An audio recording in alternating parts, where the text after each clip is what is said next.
Guerra do Contestado.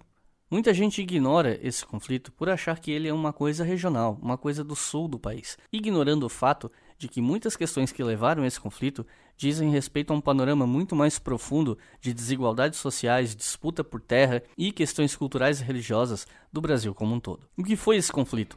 Por que ele aconteceu? Quais suas consequências? Meu nome é Iclis Rodrigues e você está ouvindo o História FM, o podcast do Leitura Obriga História.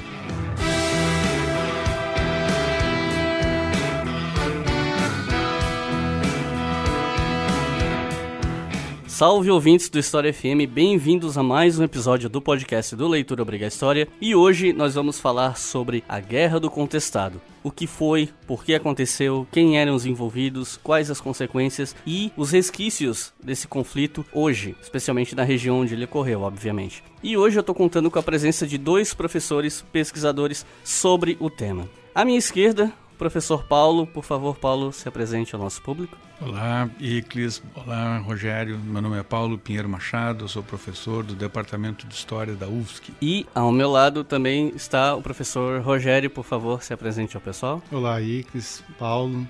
Meu nome é Rogério Rosa, sou professor da Universidade do Estado de Santa Catarina. E é um grande prazer estar aqui com vocês hoje. É isso aí, então vamos falar sobre esse conflito e voltar ao começo do século XX na fronteira de Santa Catarina e o Paraná, depois dos comerciais.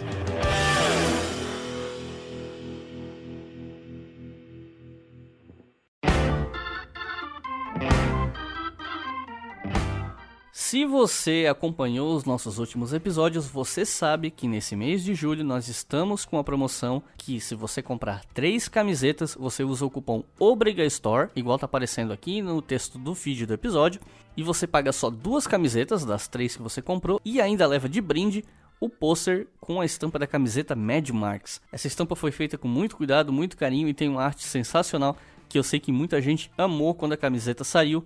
E muita gente comprou essa camiseta também. Desde a antiga loja que ficava lá hospedada na usina de marcas e tal, o pessoal já adorava essa camiseta. E ela também tem um pôster que está à venda na Nopal Store também. Não é só a camiseta, o pôster também está à venda. Mas se você comprar 3 camisetas e usar esse cupom, uma sai de graça e você ainda leva o pôster. Mas lembrando, essa promoção era só do mês de julho. Ou seja, você tem pouquíssimos dias para aproveitar essa promoção. O Igor, lá da Nopal Store, me falou que se a promoção fosse bem, né, se vendesse bem, ela seria estendida até agosto. No momento que eu estou gravando esse áudio, eu não sei se o Igor decidiu prorrogar a promoção ou não. Então, eu sou obrigado a dizer para vocês que aproveitem esses últimos dias, que essa semana mesmo a promoção deve acabar. Se a gente der sorte de ela ser prorrogada, se as vendas forem boas, beleza, você terá ainda o mês de agosto para aproveitar. Mas eu não arriscaria. Se você quer muito as nossas camisetas, aproveita esses últimos dias, se é que você já não aproveitou quando ouviu esse comercial, esse aviso nos episódios anteriores do podcast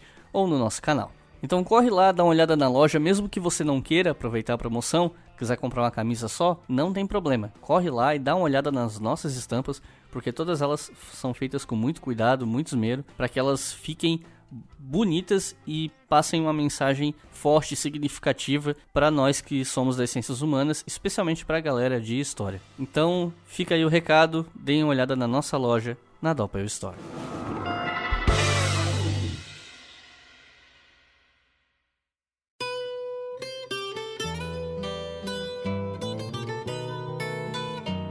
Para começar a falar em Guerra do Contestado, acredito eu que talvez a gente deva começar falando sobre a tradição do monge João Maria e o profetismo popular, né, na região onde ocorreria esse conflito do contestado. Para quem está ouvindo e não conhece o caso, falar assim do nada um sujeito chamado João Maria pode deixar todo mundo meio confuso. Então acho que a primeira pergunta é: quem era João Maria? O primeiro João Maria, na verdade, são vários, né? É importante falar isso também. São vários monges que acabaram criando uma única tradição e uma única narrativa popular, identificando a um indivíduo, né?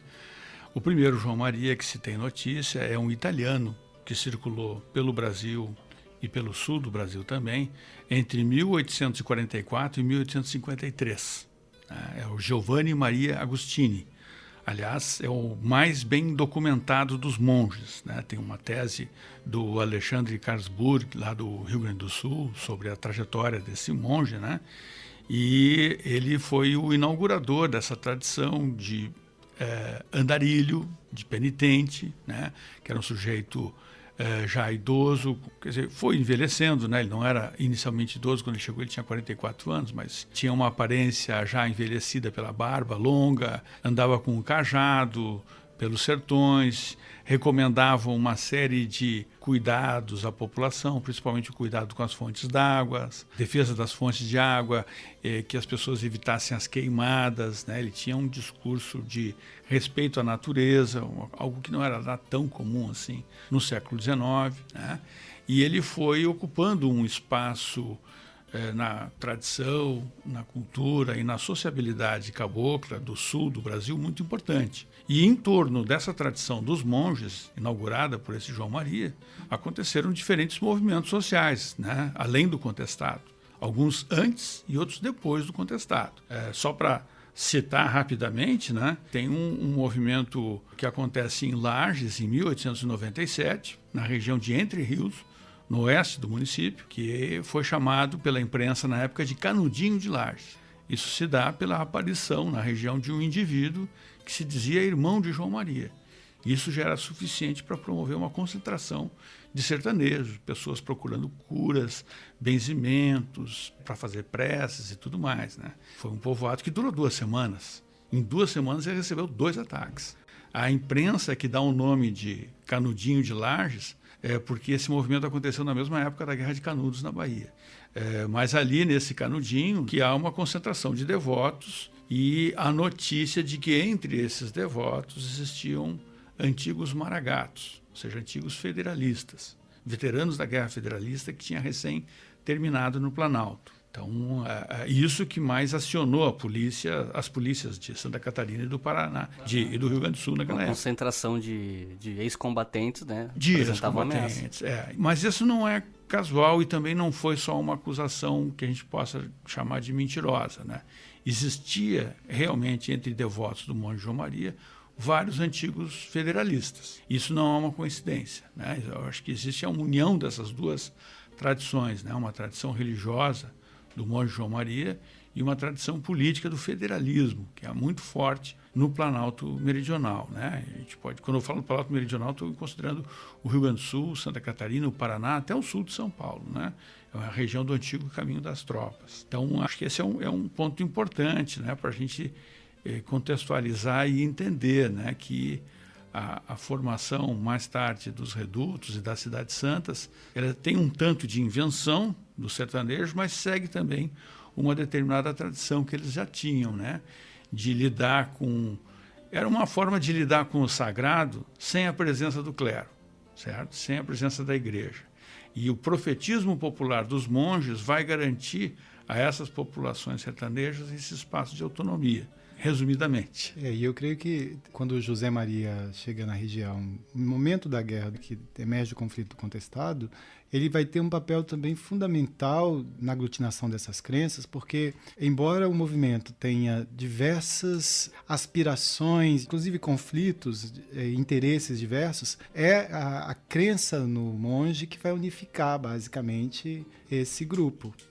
Porque todos eles, em todas as fases do conflito, né, todos eles, alguns defendendo mais interesses da questão de limites, outros a questão da estrada de ferro, enfim, mas a crença no monge vai ser fundamental. E é importante também chamar a atenção que, como o Paulo falou, até hoje a crença no monge João Maria é viva na região. Até hoje você vai encontrar quem passa por essa região, as fontes de João Maria, as novenas, as benzedeiras, as cruzes, retratos. Os retratos, tudo isso você encontra e é mantido vivo hoje, basicamente, pelas mulheres. A crença no monge, ela acaba sendo um fator unificador, mas, como você mesmo mencionou, haviam outros interesses ali também, né?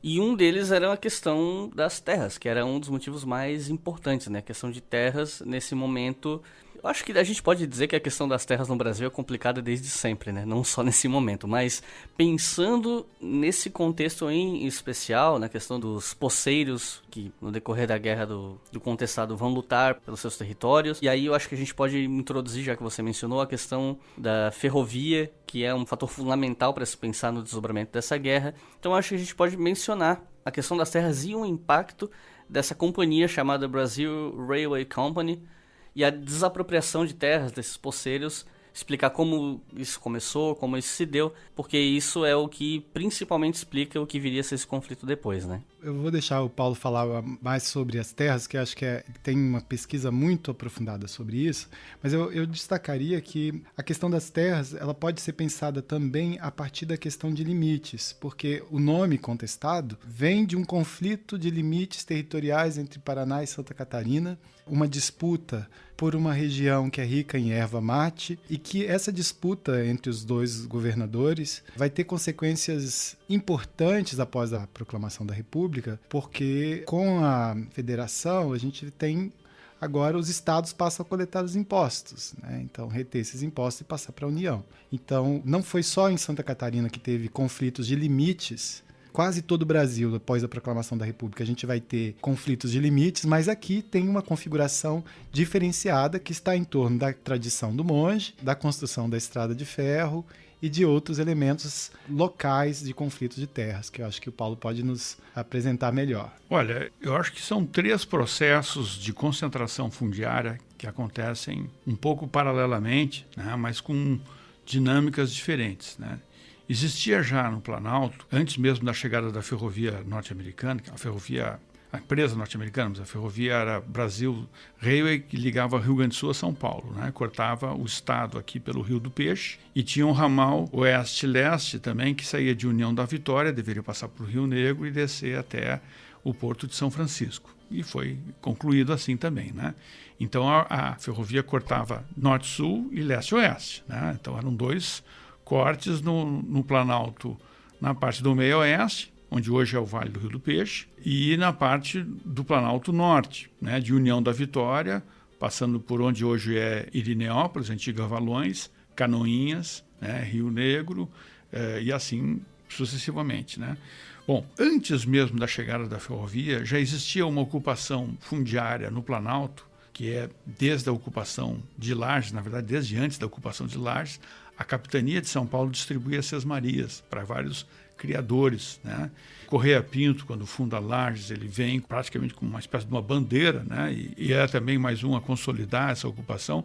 Então, as terras de pastagens naturais, elas são imediatamente apropriadas pelos grandes fazendeiros, criadores. E enquanto que os pobres e poceiros ficavam nas regiões de matas e faxinais, que faxinais eram meio mata, meio campo, né? E esses pobres iam produzindo campos, iam derrubando as matas para fazer pequenas lavouras e pequenas invernadas de pastagem, né? E com o tempo eles eram, aos poucos, sujeitos à agregação dos grandes fazendeiros. Eles eram engolidos pelos grandes fazendeiros e transformados em agregados. Os grandes fazendeiros eram tão poceiros quanto eles, do ponto de vista jurídico, porque a formalização da propriedade fundiária chegou muito tarde no Planalto, bem depois da lei de 1850. Né? Então seria tipo, quem chegou primeiro no território e ocupou e trabalhou, tem a posse da terra? Tem isso? Essa posse, só que essa posse ela precisa ser legitimada legalmente pelas leis previstas pelo Império e depois pelas mesmas leis previstas pela República. Porque com a República, a legislação de terras passa para os estados. Ela era da União, do governo central, e passa para os estados. Né? Então, existia já esse processo, que era um processo mais lento e formiguinha, vamos dizer assim, mas era um processo de centralização e de concentração fundiária. Ou seja, cabia ao poceiro, se ele quisesse continuar independente, e seguir adiante a oeste, na fronteira, tomar territórios indígenas, ir para adiante, sendo empurrado, como acontece ainda hoje em várias regiões da fronteira agrícola no Brasil. Né? Esse era um processo. Isso acontecia muito em Curitibanos, em Campos Novos, né? E no interior de Canoinhas. Um outro processo é o problema fundiário na região contestada entre Paraná e Santa Catarina. Né? Isso é bem importante, porque a região contestada entre os dois estados ela era muito grande. Existia a região dos Campos de Palmas, que é a região toda a oeste do Rio do Peixe, que pegaria hoje todo o oeste catarinense, mais o sudoeste do Paraná, aquela região de Cascavel, Pato Branco, também, e Clevelândia também estaria ali, né? E também tem mais 2 outras saliências. Uma saliência no Timbó, entre União da Vitória e o Rio Paciência em Canoinhas, e outra saliência entre Três Barras, Itaiópolis e Papanduva, que era outra saliência paranaense dentro do que é hoje o Planalto de Santa Catarina. Nessas regiões, o que acontecia? Com muita frequência, coronéis da Guarda Nacional, ligados ao Estado do Paraná, grilavam terras de pequenos poceiros e registravam em cartórios paranaenses como suas essas terras. E havia até territórios, né, disputados, onde algumas pessoas escrituravam terras em cartório catarinense. A mesma terra tinha escritura em estados diferentes, né? Então daí você pode imaginar o grau do conflito. Mas pelo perfil social da região, os grandes proprietários estavam frequentemente associados ao Paraná. É o caso do Fabrício Vieira, do Iguaçu, é o caso do Leocádio Pacheco, em Rio Negro, é o caso do Arthur de Paula, também na região do Timbó, é o caso dos coronéis Juca Pimpão, de Palmas, Amazonas Marcondes, de União da Vitória. Então são grandes proprietários ligados à política do Paraná, inclusive ligados a um chefe da divisão, que eles chamavam lá na época de Coordenadoria de Divisão de Limites do Paraná, que era chefiada por um historiador e coronel da Guarda Nacional, o Romário Martins, né? Um dos fundadores do Instituto Histórico, Geográfico e Etnográfico do Paraná, e ele frequentemente distribuía armas para esses coronéis, para juntar gente e para expulsar autoridades catarinenses que aparecessem nesses espaços, né? Nos Campos de Palmas existia uma concordância entre o Paraná e Santa Catarina, que a jurisdição provisória ficaria com o Paraná, enquanto a questão não se resolvesse no Supremo Tribunal Federal, onde Santa Catarina já tinha, desde 1904, uma sentença a favor. Mas o Paraná recorria e tal. Nos outros lugares, e principalmente no Timbó, não havia nem um acordo provisório. O Timbó era o contestado do contestado, do ponto de vista da disputa territorial, certo? Mas aqui eu quero separar bem, né? Uma coisa é a disputa entre os estados, que é uma disputa de jurisdição, de tributação, e outra coisa é a guerra do contestado em si, que vai ser uma guerra social. Ela vai ter uma característica muito mais de conflito social, mas essa questão de limites vai acabar potencializando esse conflito social. Porque tem uma tradição de preservar na memória dos conflitos o que é o conflito político. Quer dizer, a guerra do contestado ela é identificada, esse conflito é identificado a partir da questão das disputas políticas e ela termina com a assinatura do Tratado de Limites entre os governadores em 1916. Então ficou guerra do contestado, que esse conflito é o que a gente poderia dizer que não é, como o Paulo falou aí, o que tem de mais fundamental nesse conflito social, né? Mas é o que deu o nome. E, embora ela já tenha sido mencionada, eu acho que vale voltar um pouquinho nisso. Qual o papel dessa ferrovia no acirramento desse conflito? A ferrovia é que vai promover o processo de concentração fundiária mais acelerado e mais rápido, né? Assim, porque a construção dela, pelo menos no ramal norte-sul, ao longo do Vale do Rio do Peixe, são mais de 360 quilômetros, foi construído em 2 anos. Nossa. Olha, até para os padrões de hoje, uma obra pública como uma ferrovia, de um trecho desse tamanho, construído em 2 anos, é muito rápido, né? E isso implicou na remoção compulsória de uma população de sitiantes, de ervateiros, de pequenos poceiros, né? Que não tinham a propriedade regularizada daquele território, né? Por quê? Porque a companhia tinha uma concessão do governo federal ainda do tempo anterior até a República, do Império, né? A República vai renovar essa concessão, definindo uma margem de até 15 quilômetros de cada lado do leito da estrada de ferro, sendo que seria uma média de 9. Poderia chegar até 15 em determinados setores, né? Ele não seria uma propriedade exclusiva da companhia. Ele seria uma concessão por 90 anos para a companhia realizar colonização nesse território. Então, ela não poderia fazer outro tipo de especulação fundiária que não fosse colonização nesse território. O fato é que ela vai trazer imigrantes europeus para empregar, inclusive, como trabalhadores na estrada de ferro e fazer essa venda da propriedade imobiliária, né, para esses imigrantes. É bem demonstrado no texto da professora Márcia Espig, né, na tese de doutorado dela, que é sobre os turmeiros da estrada de ferro, né? O que acontece ali? Aliás, é um outro mito que existe sobre o contestado, né? Que aparece muito na historiografia mais antiga. É que vieram 10 mil ou 8 mil trabalhadores do norte do Brasil, compulsórios, que eram bandidos, facínoras, que ficaram largados no sertão e eles é que criaram a rebelião e tal, como se dizer, a culpa é dos outros, né? A Márcia vai estudar os turmeiros e vai ver que muitos eram da região e chegaram a se empregar realmente perto de 8 mil pessoas no pico da construção, né? Mas tem pelo menos uns 1.300 que são imigrantes alemães, poloneses e europeus em geral, né? Que vão ser trazidos para trabalhar na estrada de ferro e ao mesmo tempo comprar lotes de terra, né? A companhia ferroviária ela cria uma subsidiária, que é a madeireira, a Lumber and Colonization Company, né? E essa madeireira e colonizadora ela vai ter um regimento de segurança privado que vai fazer a limpeza, entre aspas, né, desse território, né? É um regimento, na época era chefiado por um antigo oficial da Polícia do Paraná, o Coronel Palhares, que tinha 300 integrantes. Era maior do que a Polícia Militar de Santa Catarina na época, maior que o Regimento de Segurança de Santa Catarina, que tinha um efetivo de 240. Realmente isso é um impacto muito grande no território, né? Isso vai criar um grupo grande de gente desenraizada e disponível, né, para essas concentrações que vão acontecer. E paralelo a essas terras, essa concessão de terras que a empresa de estrada de ferro tinha, ainda potencializava o comércio, a venda de terras na região, porque aí vários sujeitos chamados de vaqueanos, enfim, eles vão desapropriar, vão expulsar pequenos poceiros para que pudessem vender essas terras para a estrada de ferro. Então vira um problema sério na região que vai ter consequências até hoje.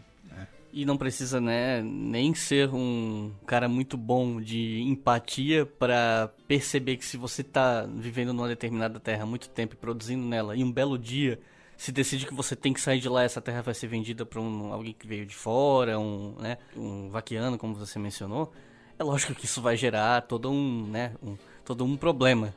Eu acho muito interessante que o movimento constrói uma consciência disso. Quer dizer, vai ser encontrado um bilhete, né, no corpo de um dos rebeldes mortos que ele diz que nós não temos direito de terra, é tudo para gente das Europa. Isso está expresso lá, está verbalizado. Então, isso mostra como esse processo foi um processo cruel e avassalador, mas que gerou consciência nesse grupo, desse processo todo. Como é que essa terra não ficava para eles, quer dizer, como é que essa terra é destinada para o outro e eles que estavam ali. E o interessante também é que boa parte do movimento vai tentar também agregar os imigrantes aos redutos, né? Então ele não tem a característica xenofóbica, que poderia até se formar num contexto assim desses, né, de substituição de uma população do território, a europeização forçada e tudo mais. Existiam ondas anteriores de imigração naquela região, né, e a gente identifica isso em vários municípios, eram poloneses, alemães, mas já meio acaboclados, alguns até devotos de João Maria, que vão participar da vida dos redutos também. Então isso tornava até a guerra mais difícil para os militares, né? Porque eles não sabiam localizar exatamente o inimigo, né? Todos eram suspeitos no Planalto, né? Isso é um outro aspecto importante, né?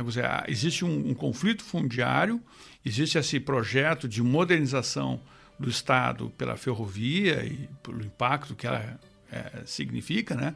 Era a clássica modernização republicana no Brasil, né? Uma modernização que exclui a população tradicional, que é excludente, que é experienciada pela população como uma forma de exploração e expropriação. Então é semelhante à experiência da revolta da vacina no Rio de Janeiro, né? Mas a imprensa na época, os militares e todos vão chamar de um levante do atraso contra o progresso. E uma boa parte da historiografia vai seguir esse condão, né? Então, assim, é muito recorrente isso. Foi só nos últimos 50 anos, né? Dos 100 anos do contestado, né? Só nos últimos 50 que isso começou a ser mexido. E eu acho que mais decididamente, né, depois do trabalho do professor Douglas Teixeira Monteiro, né, que é um marco na historiografia, né? E deixa eu perguntar uma coisa para vocês. Agora que a gente deu uma contextualizada nessa questão de terras, eu queria voltar para a questão dos monges e tal. Quando eu estava lendo superficialmente sobre o Contestado, eu li sobre a figura dos monges chamados José Maria, né, mais de um, e também vi a figura do José Maria, não do João Maria. Num primeiro momento eu confesso que eu fiquei um pouco confuso. Então, assim, quem era José Maria e qual era a relação dele com a figura desses monges anteriores? Esse aí é claramente um indivíduo diferente, né? Tanto é que tem o nome José Maria, né? E por incrível que se pareça, né, a gente sabe muito pouco dele. Muito pouco. Dos monges é o que a gente sabe menos, mas ele foi importantíssimo, né? O José Maria era um curandeiro. Eu falei com pessoas que conheceram o José Maria. Um dos que foi na época, ele era jovem, tinha 12 anos, era tamboreiro dos padres de França, o João Ventura. O João Ventura disse assim, ó, o José Maria, ele curava qualquer coisa, né? O desgraçado curava tudo. Ele diz essa expressão que ele disse, né? Porque ele conhecia chás, ele sabia, né, uma série de... Ele tinha conhecimentos empíricos, né, sobre os efeitos terapêuticos de muitas ervas, né? Como era muito comum naquela época. E o José Maria era procurado não só por pobres, mas também por fazendeiros, por pessoas do meio urbano. E ele ficou muito famoso em maio de 1912, porque ele curou a esposa de um fazendeiro de Campos Novos. O fazendeiro era o Francisco de Almeida, primo de um chefe político de curitibanos, mas ele era de Campos Novos, né? A mulher dele tinha a chamada doença sagrada. Ela tinha ataques epilépticos com frequência. E ele fez um chá lá e tal. Aquela senhora não teve mais nenhum problema de saúde, né? E aquela notícia correu pelo Planalto. A saúde mobilizava as pessoas, né? Não tem como a gente separar o profetismo dos monges dessa questão também importante, que é a questão da saúde, né? E aí, em pouco tempo, nessa fazenda, que é a Fazenda do Espinilho, em Campos Novos, tinha uma concentração de pobres, de gente que vinha de outros municípios para procurar curas com José Maria. O fazendeiro, ele dizia o seguinte, que chegou ao ponto que ele tinha que matar uma res por dia para fazer churrasco para o pessoal que vinha procurar José Maria, né? Ou seja, não era pouca gente, né? E aí, depois que ele está famoso, ele é convidado pelos festeiros de Taquarussu. Todo ano, em agosto, dia 12 de agosto, existia a festa de Bom Jesus em Taquarussu. Era uma festa dessas festas sertanejas, que durava 3 para 4 dias e tal. E aí os festeiros que organizavam e patrocinavam a festa, geralmente traziam alguns convidados de fora, era algum gaiteiro ou alguma pessoa famosa e tal. E aí, nesse momento, né, eles trouxeram José Maria, né? E aí se forma, então, o primeiro Taquarussu, em torno do José Maria, que vai começar a ser chamado de monge pelas pessoas. Mas ele vai ser mais sacralizado, vamos dizer assim, depois da morte, né? Em vida, ele era visto só como um curandeiro.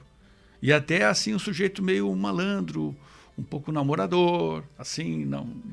Como uma pessoa qualquer, né? Assim, ele não tinha essa aura santificada dos outros Joãos Marias, né? Dos monges anteriores, né? E foi interessante você mencionar a mobilização através da saúde, porque a gente está falando de um momento histórico de bastante precarização, né? De acesso a serviços básicos e tal, e numa região ainda também distante dos grandes centros urbanos, pelo menos os maiores.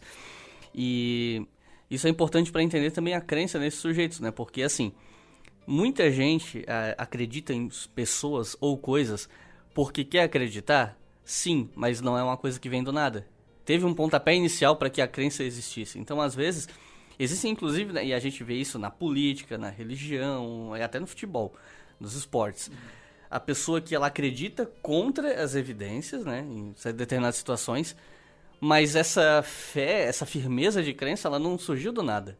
A pessoa não acordou um dia e disse, eu quero acreditar nisso. Ela tem uma fagulha. E aí, pensando no contexto dos monges, a saúde ajuda a explicar muito bem o porquê que esses sujeitos tinham uma credibilidade que causava uma comoção, né? Existe uma discussão sobre os curandeiros do século XIX, da professora Beatriz Weber, lá do Rio Grande do Sul, que eu acho muito bem adequada. Assim, ela levanta a seguinte questão, né? E ela pega nos depoimentos, em fontes várias, né? Essa questão.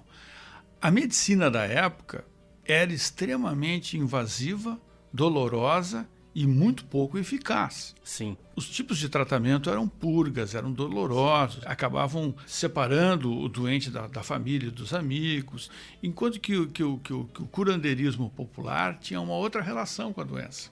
E também um conhecimento empírico do mundo das plantas, aí que a gente, ainda hoje, né, a ciência está atrás disso. Né? Sim, então, sim. assim, a professora Nikellen Witter, lá de Santa Maria, ela chega a dizer o seguinte, ela chega a combater uma tese que é muito frequente nos estudos sobre o curandeirismo, que é sobre a teoria da ausência.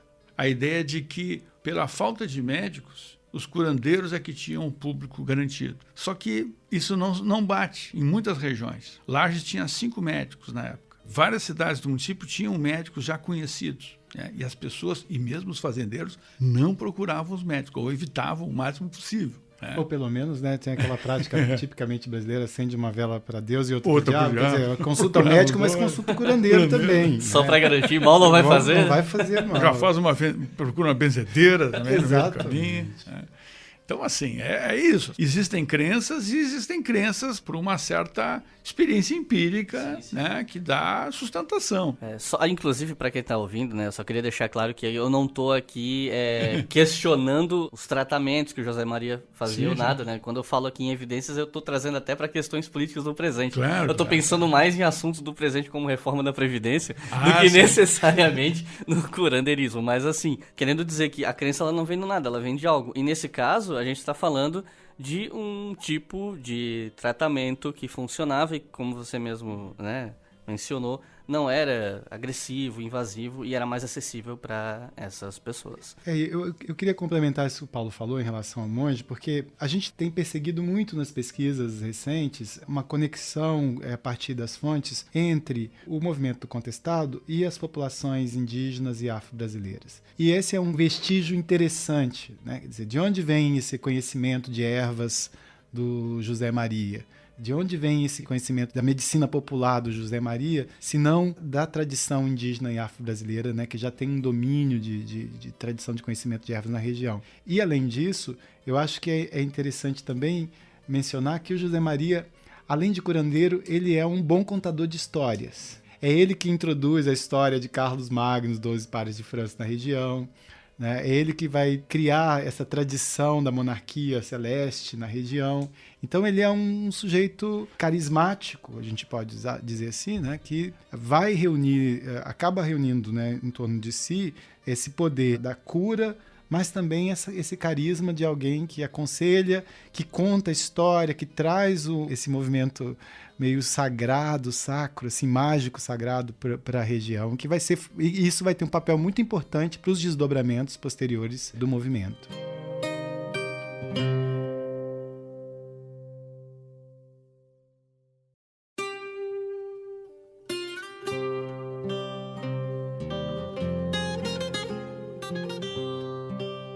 Minha próxima pergunta é: o que acontece com José Maria em Taquarussu? Que aí a gente vai começar a se encaminhar para o conflito em si, né? Pois então, em agosto de 1912, em Taquarussu, a concentração em torno de José Maria ela vai aumentando. A festa ela terminou no seu 4º dia, mas a concentração em torno da festa só continuava a crescer. E aí isso começou a trazer preocupações para o prefeito de Curitibanos, que era um coronel do Partido Republicano, o coronel Francisco Ferreira de Albuquerque, que era inimigo local do coronel Henriquinho de Almeida. O Henriquinho de Almeida, ele era primo daquele coronel de Campos Novos que teve a esposa curada por José Maria.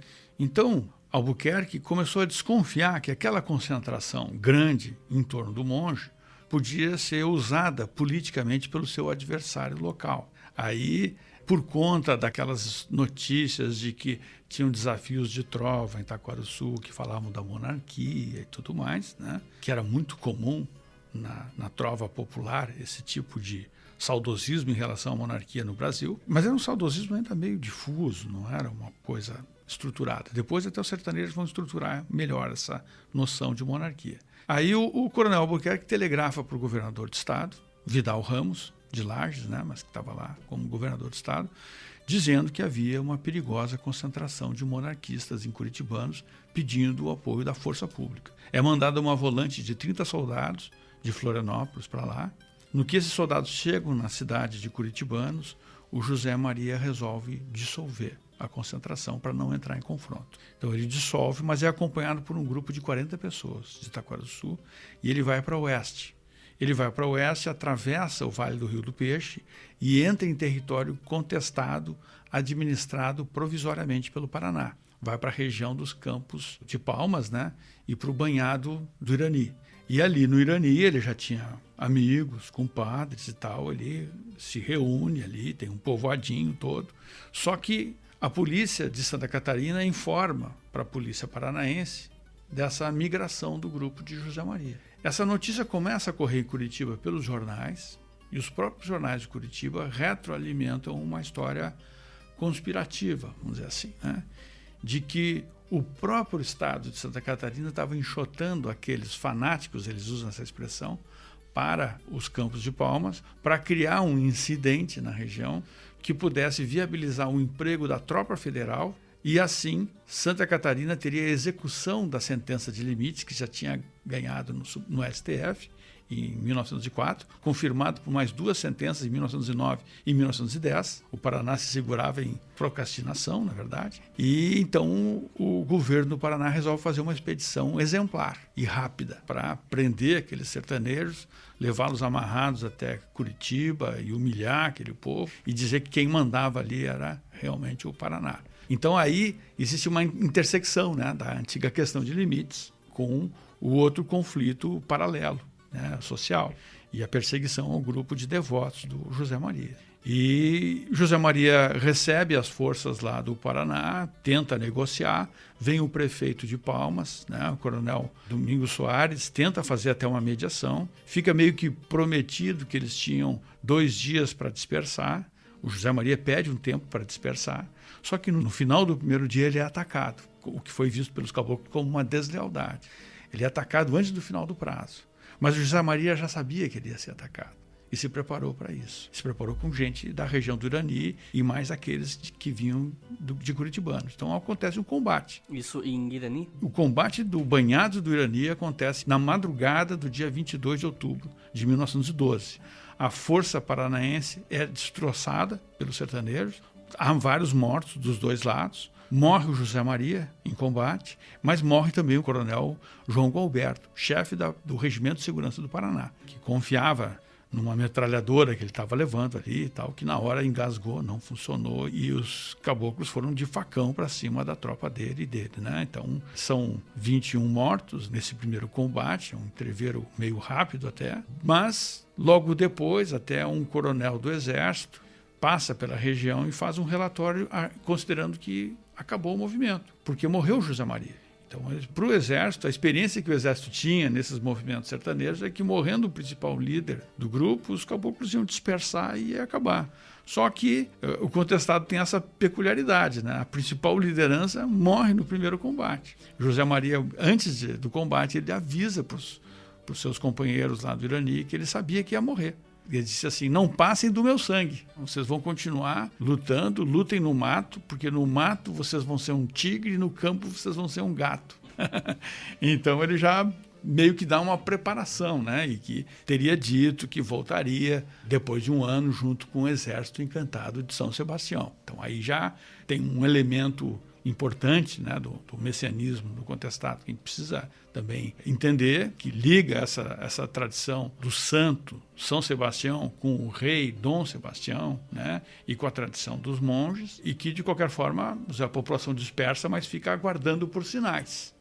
Em dezembro de 1913 eles têm um sinal, que é o relato dos sonhos da menina Teodora. Quando a menina Teodora, que era uma menina de 11 anos de idade, neta do Eusébio Ferreira dos Santos, que era um dos festeiros do ano anterior, que tinha convidado o monge para ir para Taquaruçu, em torno dos sonhos da Teodora se forma um segundo Taquaruçu, que é completamente diferente do primeiro Taquaruçu, que era só uma festa, e um curandeiro fazendo curas.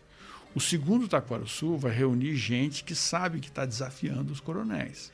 E também vai ter um desenho urbanístico e social diferente, ou seja, Eles estão querendo criar uma nova Jerusalém.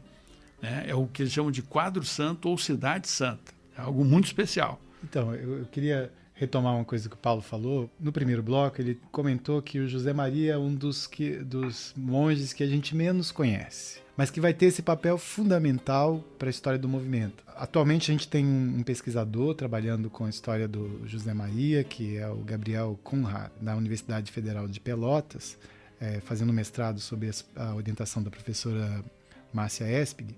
A gente espera, né, o Gabriel tem buscado muita documentação sobre isso, que apareçam novas evidências, né, porque até antes da tese do Kasburg, a gente não sabia muito sobre o João Maria, o primeiro João Maria. Foi um trabalho minucioso que ele fez, que trouxe para a gente uma documentação, uma trajetória incrível, que deu origem a um filme, inclusive, né, da Márcia Paraíso, sobre o João Maria, né, que foi esse primeiro monge que o Paulo mencionou. Então nós aguardamos esse trabalho do Gabriel. Você mencionou a Teodora, né? O sonho dela e tal. O papel da Teodora, ele foi longevo no conflito ou ele foi uma coisa mais inicial mesmo? Porque além dela também teve depois uma moça chamada Maria Rosa, né? Acho que a gente pode falar das duas nesse momento, que foram dois papéis de liderança nesse movimento, né? Na verdade tem outros personagens também, né? Foram todas lideranças muito fugazes, muito rápidas até, né? A Teodora não ficou mais do que uma semana no comando de Taquarussu. Ela logo desistiu. Desistiu meio... Parece que todos os relatos que a gente tem, indiretos e mais diretos, mostram que foi uma menina que ficou assustada com o próprio vulto das coisas. Porque como é que funcionava? A Teodora relatava os sonhos para um conselho de anciãos e esses anciãos interpretavam para o grande grupo o que ela tinha sonhado. Ela não vai querer mais fazer isso. Aí logo ela é sucedida pelo irmão, o irmão mais velho, o Manuel, que dura no comando umas 2 semanas. O Manuel vai criar um grupo especial, que é uma guarda cabocla, chamada Os Pares de França. Parece que ele é recriada. Talvez o José Maria já tivesse criado no Irani, a gente ainda está estudando isso, né? Mas, de qualquer forma, ela é recriada ali em Taquarussu. A Guarda dos Pares de França era uma guarda de guerreiros que eram, ao mesmo tempo, hábeis na arma branca, né, que é considerado combate leal e verdadeiro, e devotos e conhecedores da santa religião, como eles chamavam, que era a religião de São João Maria, que é diferente da religião dos padres, né? É um catolicismo caboclo, né? Um catolicismo popular, que tem o seu próprio... Aí vai ter a sua expressão mais autônoma, né, por parte desses indivíduos, né? Então são uma espécie de guerreiros um pouco... meio que templários caboclos, assim, né? O que seria, traduzindo para os dias de hoje, né? Esses pares de França. Mas também se chamavam de pares de São Sebastião. Usavam essas duas denominações. Eles carregavam rezas fortes. Muitas daquelas rezas têm a reza do ar, a reza da pólvora. Algumas rezas são semelhantes àquelas do São Jorge, né? Que não vou ser atingido por fogo, nem por faca, e nem por pensamentos dos meus inimigos. Então, assim, bom, o Rogério, que é nascido no dia de São Jorge, sabe bem essa... Mas Manuel cai logo do poder, porque Manuel teria dito num dia, numa forma também era como eles se reuniam, as pessoas do reduto. Faziam como os militares fazem forma, eles também faziam formas de crianças, formas de mulheres e formas de homens, né? Numa dessas formas, Manuel teria dito para os sertanejos, ele já era um menino de 17 anos, já era um cara já quase adulto, né? Naquela época adulto, 17 anos, né? Ele tinha dito assim que José Maria tinha dito para ele em sonhos que ele deveria dormir com 2 virgens. No momento que ele diz isso, ele é destituído a pauladas, né, pelos sertanejos, né, porque eles tinham assim, um critério de moralidade dos costumes muito rígidos e tal, né? Ou seja, eu acho que é um exemplo bastante emblemático que não bastava dizer que tinha ações com José Maria para colar a história, né? Ou seja, tinha que ser tudo dentro de um certo contexto. Tinha que ter uma lógica interna. Então, Manuel é derrubado naquele momento, ele é surrado, né? E no lugar dele vai o menino Joaquim, que é um sobrinho dele, com 9 anos de idade, e que vai comandar até o Natal de 13, quando eles sofrem um primeiro ataque das forças oficiais. Eles conseguem debelar esse ataque das forças oficiais. Daí o Joaquim, junto com seu pai e os seus avós, Eusébio e Querubina, se deslocam para a construção de um novo reduto, que é o reduto de Caraguatá, porque eles sabiam que Itaquaruçu sofreria um novo combate, um novo ataque do exército. Nesse meio tempo, o menino Linhares, que é um menino negro, fica como vidente em Itaquaruçu. Era um menino de 7 para 8 anos de idade também, e sofre o ataque derradeiro a Itaquaruçu, no dia 8 de fevereiro de 1914. Não é nenhum combate, é um massacre mesmo. Né? Itaquaruçu é cercada, e por peças de artilharia e por metralhadora, o reduto é aniquilado. Né? Assim. E só com mulheres e crianças e velhos presentes, porque os homens tinham sido deslocados para a construção de Caraguatá. Então, o massacre de Itaquaruçu vai impactar muito o Planalto. No caso, a premissa era ir para Caraguatá fazer um novo reduto, deixou o pessoal lá, depois vinha buscar para levar para esse novo reduto, exatamente. Mas foram atacados antes. No meio do tempo. Essa foi o projeto, era todo mundo ir para Caraguatá. Mas enquanto não se terminava, ficava a 30 quilômetros de distância, o que não é muito nos termos de hoje, né? Mas naquela época, para transportar famílias e animais domésticos e tal, era uma viagem longa e de caminhos difíceis, né? Em cima de mulas e tal. Então era uma logística complicada, né? E ali o que acontece é que o desfecho disso vai levar a uma crise dessas lideranças infantis. A Maria Rosa, ela é uma vidente e uma virgem já de um período de transição, porque a Maria Rosa ela tem 14 para 15 anos, mas ela tem um comando direto dos redutários, dos habitantes do reduto. Ela não precisa de um conselho de anciãos. Ela diz que em Caraguatá é ela quem vai comandar a Guerra Santa. Ela usa essa expressão, que eles estão vivendo uma Guerra Santa naquele momento, né? E que ela mesma tem sonhos com José Maria e relata esses sonhos para as pessoas e tudo mais, né? E ela passa a ter uma característica de comandante, como os comandantes posteriores, que vão ser chamados, né, pelos próprios sertanejos como comandantes de briga. Então, o fato de eles serem constantemente atacados pelas forças oficiais vai levar a uma crescente militarização dos redutos. É um efeito do processo, né? O projeto da Cidade Santa, o projeto da utopia cabocla, né, de uma vida em igualdade, bem-estar, de repartição dos alimentos, ele vai sofrer muito precocemente com essas agressões externas e vai ter um desenho cada vez mais militarizado. Inclusive, antigos sertanejos, veteranos da Guerra Federalista, vão passar a ter destaque, né, nesses comandos, como o Chiquinho Alonso, como o Domingos Crespo, o Elias de Moraes e mais tarde até a Deodato. Né? São comandantes que vão assumindo, né, um papel militar de maior vulto do movimento. Né? E um papel militar defensivo, inicialmente, né? É importante ressaltar isso, porque a gente não sabe como a organização da Irmandade Cabocla, ela não vingou, não deixaram que ela vingasse. A gente não sabe o que teria sido, né? Como teria sido essa Irmandade, porque já em Itaquaruçu, início de 14, começam esses ataques. Então, esse sonho ser interrompido é um processo que mostra, é uma repetição do que acontece na nossa história republicana, e talvez nem só republicana, de impedir que qualquer movimento social floresça, se desenvolva, né? Enfim, qualquer utopia possa vingar. Então isso se repete muito e é lamentável que no contestado isso tenha acontecido. Mas tem essa fase, que é uma fase que Paulo chama, né, de briga, de homens de briga, de lideranças de briga, que acaba se formando em torno dessa defesa. A chefia da Maria Rosa vai ser muito importante em março e abril, né, de 14, para a defesa de Caraguatá.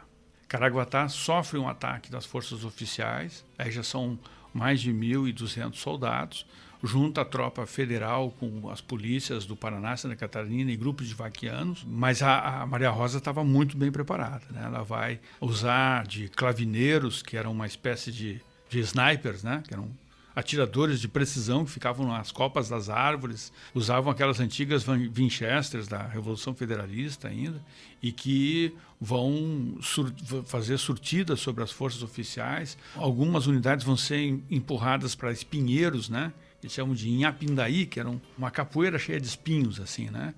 E esses militares vão ficar presos ali num combate. A arma branca, com o corpo próximo, com os sertanejos, vão ser destroçados, né? Então, o ataque oficial a Caraguatá vai dar uma aura de invencibilidade aos caboclos. Embora eles tenham sido derrotados em Itaquaruçu, o que aconteceu em Itaquaruçu foi um ato de covardia contra mulheres e crianças. Então, foi um bombardeio, não foi um combate.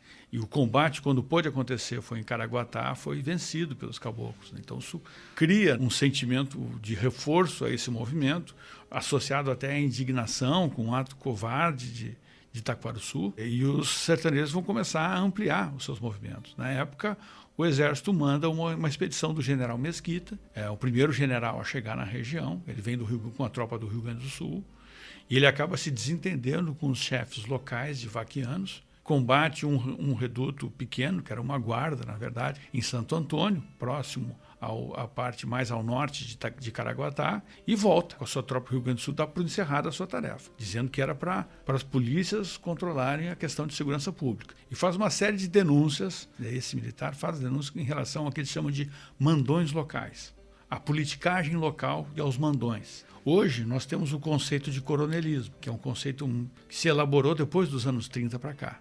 Mas esse fenômeno já existia, sem o nome. O Rogério vai achar isso em vários relatórios militares, né? Existe sempre, por parte da tropa federal, um receio de agir junto com esse poder local, né? E o poder local vai sempre ser, de certa forma, desestruturado, desestabilizado com a presença da tropa federal. E isso a gente vê ali depois de Caraguatá. No segundo semestre de 1914, o que vai acontecer é uma grande expansão do movimento rebelde. Já cessam os poderes da Maria Rosa, né? A Maria Rosa, ela disse que tinha perdido o aço, que nem a Teodora. Perder o aço é perder a capacidade mediúnica ou de ligação com José Maria e tal. A liderança dela declinou, né, e ela foi substituída por um dos comandantes de briga mais importantes naquela região, de uma família grande de poceiros do Vale do Rio Timbó, que é o Chiquinho Alonso, né, Francisco Alonso de Souza.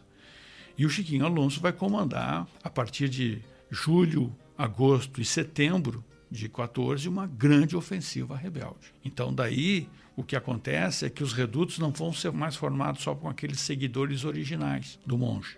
Os redutos vão promover uma espécie de recrutamento forçado da população do Planalto, tal qual o exército fazia também para recrutar vaquianos. Então, é uma disputa dos dois lados, né? A população que está nesse entremeio vai sofrer também o recrutamento forçado de parte a parte. Muitos vão para o reduto à força. Até algumas futuras lideranças rebeldes, né, relatam que foram à força para o reduto.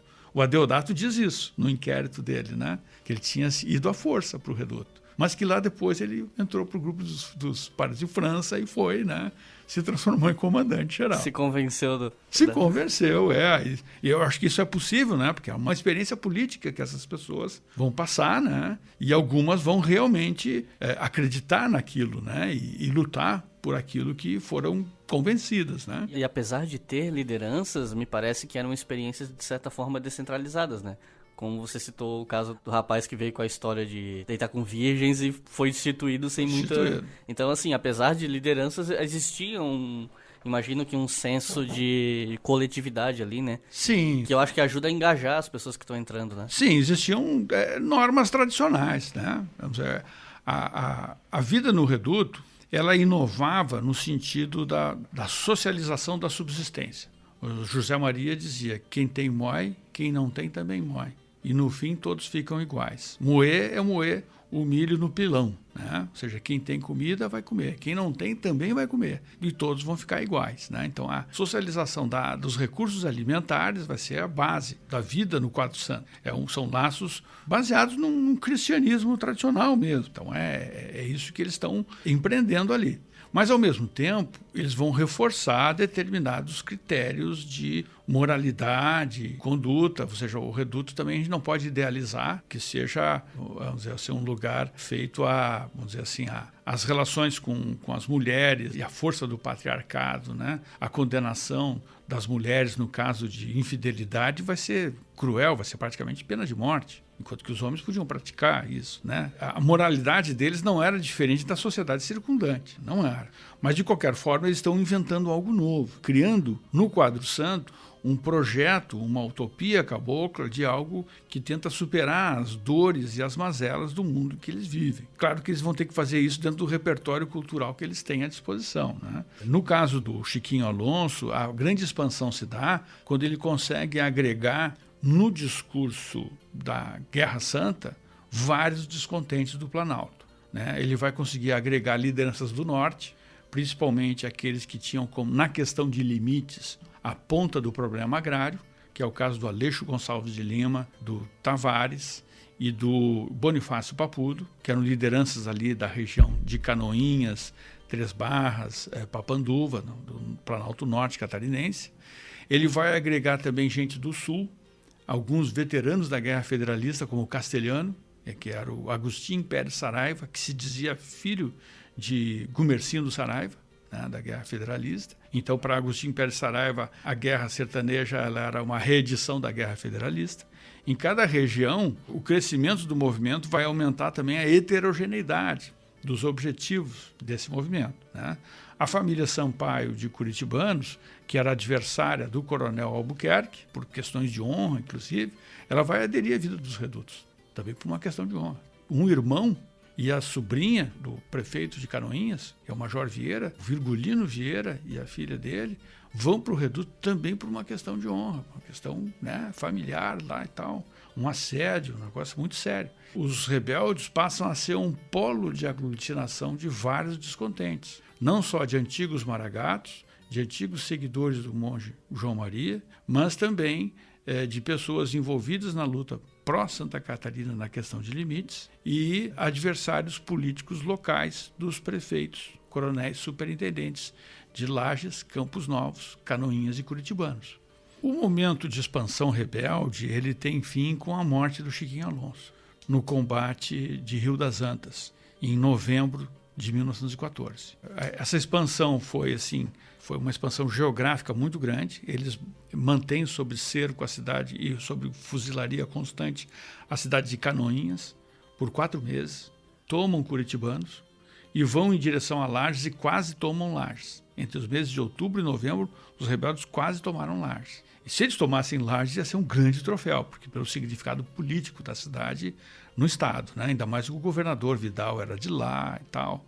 O Belisário, o irmão do Vidal, era superintendente local, né? Então, assim, isso eu acho que é importante registrar. Mas desde setembro, a Força Federal foi chamada pelos 2 estados. É que aí vai ser o período da intervenção federal, é chamada pelos governadores, que acabam com essa chamada decretando a sua incapacidade de lidar com o conflito. E aí vão nomear, depois do Mesquita, que já tinha passado, que era um veterano de Canudos, já tinha passado por ali, um jovem general chamado Fernando Setembrino de Carvalho. Então, eu ia acabar perguntando sobre ele mesmo, sobre a entrada do Setembrino de Carvalho nesse conflito, né? Quem é esse sujeito e qual foi o impacto dele nesse conflito, a importância dele para o lado, obviamente, do governo federal, né? Então, o Setembrino de Carvalho era um oficial do Rio Grande do Sul, amigo do Pinheiro Machado, amigo do Hermes da Fonseca, que era o presidente da República nesse momento, e que está bastante envolvido com um projeto de modernização do Exército nesse momento. Até 1916, o alistamento ele não era obrigatório no Brasil, e havia uma campanha já com Hermes da Fonseca, que antes de ser presidente, ele foi presidente, né, a partir de 1910 a 1914, ele tinha sido antes ministro da guerra, ele já vinha com uma campanha de promover o alistamento obrigatório no Brasil e de fazer toda uma reformulação no Exército Brasileiro. Lembrando para os ouvintes, né, que essas datas que a gente está mencionando aqui, 14 e 16, estava ocorrendo a Primeira Guerra Mundial, né? Então é importante entender esse processo de modernização dentro do panorama global desse conflito, né? É muito bacana você lembrar disso, porque a Guerra do Contestado acontece nesse momento, e isso vai dar visibilidade para o projeto de modernização do Exército. O Exército tinha aprovado já uma lei de alistamento de sorteio militar em 1909, mas como ela era uma lei totalmente antipopular, ela não foi implementada. Não foi implementada porque havia uma campanha dos trabalhadores contra essa lei, havia uma campanha do apostolado positivista no Rio de Janeiro contra essa lei, havia a campanha de alguns intelectuais na época, como, por exemplo, o Lima Barreto, que criticava duramente essa lei de alistamento obrigatório. Mas com o Hermes da Fonseca na presidência e com a Primeira Guerra Mundial, havia ali uma possibilidade, né, de retomar o papel do Exército na defesa nacional, a contribuição do Exército para a sociedade e talvez quebrar uma memória bastante traumática do Exército, que foi o que restou da atuação do Exército na Guerra de Canudos. porque com a obra do Euclides da Cunha, o exército ficou muito, muito mal visto socialmente. Então, o que vai acontecer é que o Setembrino de Carvalho acaba tendo um papel importante nessa virada, porque ele já tinha sido interventor federal no Ceará, no mesmo ano de 1914,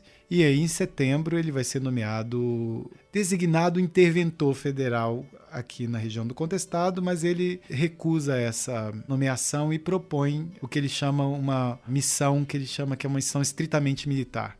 Ele diz que ele não quer ser esse fiel na balança de que vai decidir sobre as questões de limites entre Paraná e Santa Catarina, que ele não quer se envolver com a politicagem na região, que ele quer agir como um militar, que quer ir lá simplesmente resolver o conflito, e ele acreditava que ele ia dar conta de reprimir o movimento num tempo muito curto. Mas eu acho que a atuação do Setembrino de Carvalho, ela tem, a gente pode dizer assim, alguns estratos, né? Um estrato que é esse, de reprimir o conflito, né? Que chama os fanáticos do Sul, como eles chamavam na imprensa da época. A outra, que ele alia isso, que é fazer com que essa campanha dê visibilidade à causa do Exército Brasileiro e à modernização do Exército Brasileiro. Então, ele recebe carta branca, ele recebe um fundo, o ministro da Guerra dá a ele recursos para que ele pudesse atuar, fazer uma espécie de uma performance, né, para a sociedade da época, de um exército muito bem equipado. Então ele pega os melhores regimentos militares da época, do Rio de Janeiro, de Minas Gerais, de São Paulo, do Rio Grande do Sul, e chega ali aproximadamente em setembro, ele começa a chegar com 3.000, 4.000 homens até novembro, que é esse período que o Paulo estava falando, né, do Chiquinho Alonso ali, que é decisivo, e ele percebe logo em novembro que com esses 4.000 homens ele não vai resolver. Ele esperava que os seus soldados passassem o Natal em casa. E aí, quando ele percebe que não vai dar conta disso, ele solicita mais uma força auxiliar de mais 3.000 homens, que chega entre dezembro e janeiro, esses homens estão chegando ali. E paralelo a esses homens, ele também vai trazer um outro grupo, vai incorporar um grupo de civis de aproximadamente 2.000 vaquianos como força auxiliar do Exército. Todos eles pagos com diárias, né, do Exército, todos eles equipados com a tecnologia bélica do Exército, o que tinha de mais moderno, porque o Setembrino levou o equipamento bélico mais moderno do Exército para apresentar isso para a sociedade, para desfilar publicamente com esse equipamento, sendo que boa parte desse equipamento, diga-se de passagem, alguns obuses, né, e tal, sequer chegou na região, porque eram equipamentos muito pesados numa região acidentada, de mata. Enfim, eles não conseguiam levar, mas ele fazia questão de fotografar esses equipamentos nas cidades como Porto União, enfim, e publicar essas fotos na imprensa do Rio de Janeiro, na Fonfon, na Careta, nos principais jornais, mostrando, né, um exército extremamente equipado. E boa parte das colunas, por exemplo, a Fonfon tinha uma coluna que era a Fonfon no Contestado, toda semana aparecia as fotos do Contestado, e você virava a página, você tinha as fotos da Primeira Guerra Mundial. E você olhava para esse exército e para aquele exército, eles eram quase equivalentes. Levando em consideração também que, assim, você faz a propaganda. Se depois a sua expedição militar é bem sucedida, você atribui isso à modernização e ganha ainda mais fôlego na propaganda para injetar mais dinheiro na modernização, né? Uma reação em cadeia. E não foi por acaso que a implementação do serviço militar obrigatório aconteceu exatamente no ano que teve a assinatura do Tratado de Limites, 1916. Mas também, nesse meio tempo aí, a gente teve o engajamento do Olavo Bilac, o príncipe dos poetas, que fez toda uma campanha em prol do serviço militar obrigatório, em 1915 e 1916, para promover o serviço militar obrigatório no Brasil. E imagino que isso também entra no contexto daquela paranoia anti-germânica que ocorre durante a Primeira Guerra Mundial, que é mais acentuada em capitais, de ataques a propriedades de pessoas descendentes germânicas e tal. Né? Tô fazendo um chute aqui, mas acho que isso deve ter também ajudado a criar todo um clima político que ajudasse a gradativa aceitação desse recrutamento, né? Que é uma coisa que é comum nas guerras, né? Você cria esse inimigo, cria esses adversários internos ou externos, e isso vai causando um clima de tensão que vai deixando mais permeável para as pessoas a ideia de que o alistamento obrigatório pode ser importante. E falando em termos de tecnologia, aí isso é até uma curiosidade minha mesmo. Desde os meus tempos de ensino fundamental, quando eu ouvi falar pela primeira vez no Contestado, uma coisa que me marcou, que eu vejo sendo repetida, é que O contestado foi a primeira vez na história do Brasil, no território brasileiro, que aviões teriam sido usados em um conflito. Isso é verdade? E se sim, como foi esse uso? Vocês sabem me dizer? O avião quase foi usado. Quase foi. Mas como diz o Rogério, ele foi fotografado. Sim. Foi fotografado, apareceu na Fonfon, apareceu nos jornais. Né? O Exército vai levar para a União da Vitória 3 aparelhos. Só que esses aparelhos eram aparelhos muito, quase que nós chamaríamos hoje quase que de ultraleves, né? Eles eram de asas de pano, com boa parte da estrutura mais de madeira ou outra parte metálica e tal. Então, madeira e lona como vários frágeis, aviões, né? Da Primeira Guerra, só que mais rudimentar ainda, né? Mais ainda, né? Porque estava ali no começo. Existia um oficial, né? O tenente Kirk, do Exército, que era um aviador, e foi levado também um outro aviador civil, um italiano, da Airoli, né, para esse hangar lá em União da Vitória. Só que no primeiro voo, né, que é feito pelo Kirk... Ele, se eu não me engano, era para reconhecimento, né? Era um voo, o uso era para reconhecimento, porque o Exército não tinha mapas atualizados e detalhados do território. Esse era mais um argumento que eles precisavam para ter auxílio de vaquianos locais, né? Porque já sabiam manejar o território, os pontos e tal, né? Mas mesmo para observação ele não foi usado, porque acabou, num primeiro voo, em poucos minutos, cai o aparelho do Kirk. Um outro aparelho tinha queimado no caminho, porque estava muito próximo da locomotiva, então as fagulhas de carvão caíram na asa do avião, ele queimou, né? Então o terceiro avião que sobrou ficou com o Dairoli e foi recolhido para o Rio de Janeiro. Então essa foi a experiência da aviação no contestado, certo? Foi um pequeno sobrevoo próximo à União da Vitória, caiu ali onde hoje é o município de General Carneiro, mas até hoje, na memória da região, os caboclos dizem que não foi o vento que derrubou, não, que foram eles que abateram o avião e tal. Ainda correm essas diferentes versões. O fato é que não chegou a ser importante, mas como é um ícone de modernidade, isso é muito utilizado. Nos poucos textos didáticos que falam sobre o contestado, é incrível que isso sempre aparece. Uma série de outras questões muito mais relevantes, como a questão de terras, o conflito social e tal, ficam deixadas de lado. E aparece, o avião foi empregado. Né? Então, assim, a gente Tanto acha que foi uma coisa que me marcou desde a infância. Pois então, todos nós passamos por isso. Né? Assim, a gente vê isso, está nos livros didáticos, é apresentado em reportagens de encartes de jornais, quando há alguma coisa.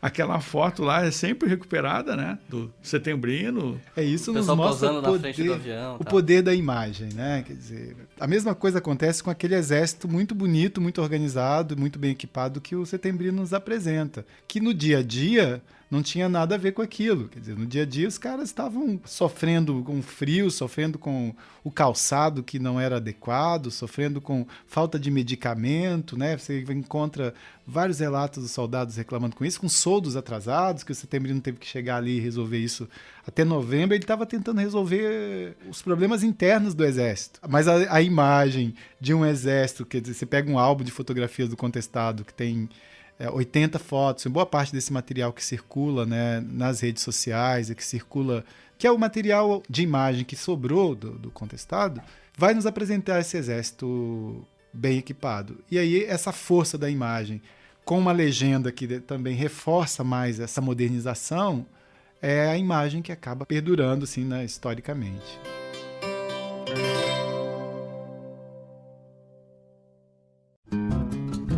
Tá gostando desse episódio? Se você estiver curtindo, acesse apoia.se/obrigahistoria e considere colaborar com o nosso podcast. A partir de R$2, você já ajuda a manter o História FM no ar.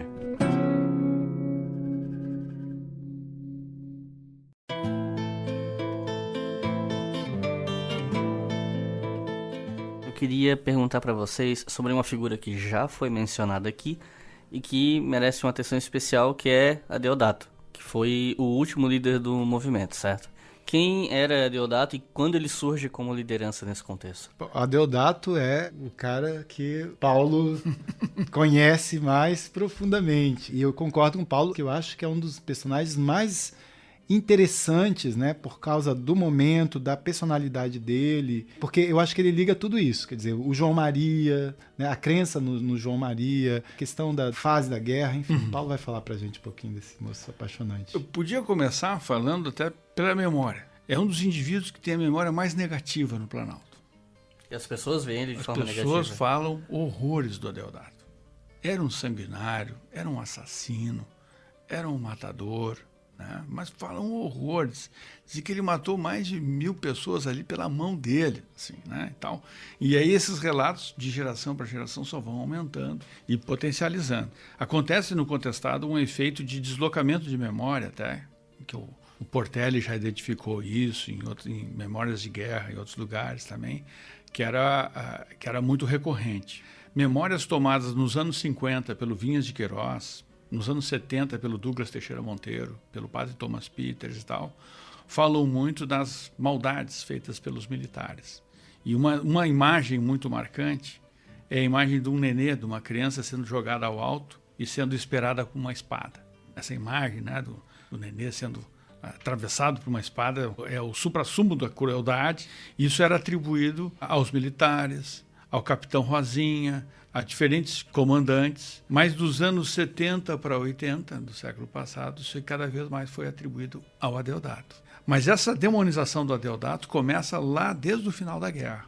Muitas pessoas, quando respondiam aos autos de perguntas que os militares faziam aos prisioneiros que se rendiam no final dos últimos redutos, vinham com quase sempre a mesma ladainha, era o mesmo discurso. Olha, nós fomos à força para o reduto, e de lá a gente não podia fugir porque o Adeodato era o chefe, era um homem muito bravo, não dava para desafiá-lo. Era um discurso de rendição. As pessoas tinham que demonizar o antigo chefe para serem reaceitos, né, ao mundo do qual eles tinham saído, né, e participado. Aquele velho discurso de que eu estava seguindo ordens. Estava seguindo ordens, não era comigo e tal. E entre dezembro de 15 e janeiro de 16, são 4.000 pessoas que se apresentam em Canoinhas e 6.000 pessoas que se apresentam em Curitibanos com o mesmo discurso, demonizando o último chefe.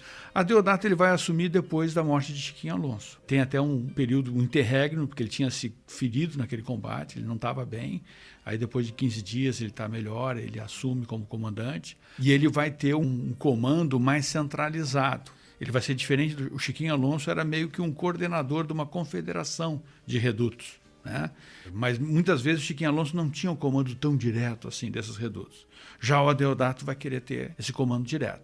Então ele ordena que todos os chefes e todos os redutos se concentrem no Vale do Rio Santa Maria, que era um território que hoje fica no município de Timbó Grande, que fica ali entre Timbó Grande, Lebon Regis e Caçador, nesse triângulo assim, né?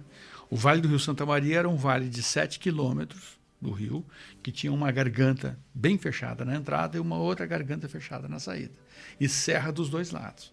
Então era como se fosse um território inexpugnável, né? Uma espécie de um refúgio, né? Bem defendido de alguém que conhecia bem o Planalto, né? O Adeodato ele era novo, ele tinha na época da guerra de 24 para 25 anos, né? Ele era muito jovem.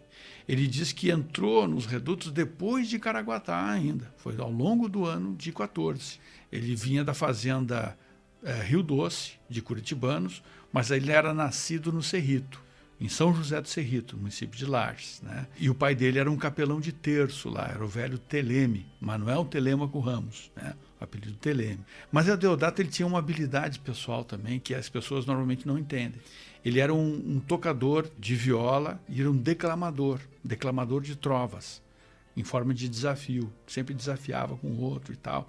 Então ele sabia improvisar e compor décimas com muita facilidade, fazer rimas. E frequentemente ele tinha uma fala irônica. Então, quando a gente pega uma fala irônica, a gente sempre vai, se a gente for ler aquilo literalmente, sempre vai entender o contrário do que a pessoa quer dizer, né? Então esse que é um problema. Então a gente tem que entender a natureza do discurso do próprio Adeodato, que vai aparecer assim no julgamento, vai aparecer assim em depoimentos deles aos jornalistas do jornal O Estado, aqui em Florianópolis, quando ele é trazido preso para cá. Então assim, perguntam para ele, vocês matavam pessoas dentro dos redutos, é verdade? Ele disse, olha, a gente só matava quem saqueava. Ele disse assim, como? Mas vocês fanáticos eram todos saqueadores?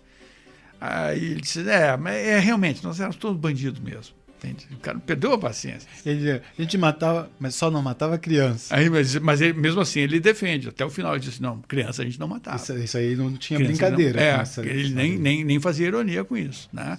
Tanto é que ele declama dessas, mas assim, quando ele é condenado num julgamento em Curitibanos, que é um julgamento relâmpago, dura um dia só, uma farsa, colocaram ele num julgamento, e ele declama as décimas, né? 30 anos vou cantar no final, né? Que ele diz, eu ajudei o governo, dei descanso às criaturas, né? Ou seja, ele está fazendo ironia com tudo que foi feito, né? Que o Congresso, um processo que acoimaram ele de diabrura, né?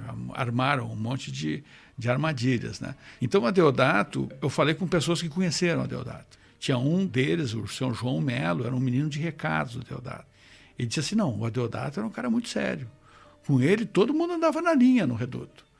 Porque também não era fácil a ordem dentro do reduto. Imagina milhares de pessoas lá dentro, né? Tendo que manter as coisas funcionando e evitar que os alimentos fossem assambarcados por um ou outro, que as pessoas não dividissem as coisas e tal. Porque Adeodato comandou na época mais difícil, de maior cerco, escassez e fome dentro dos redutos.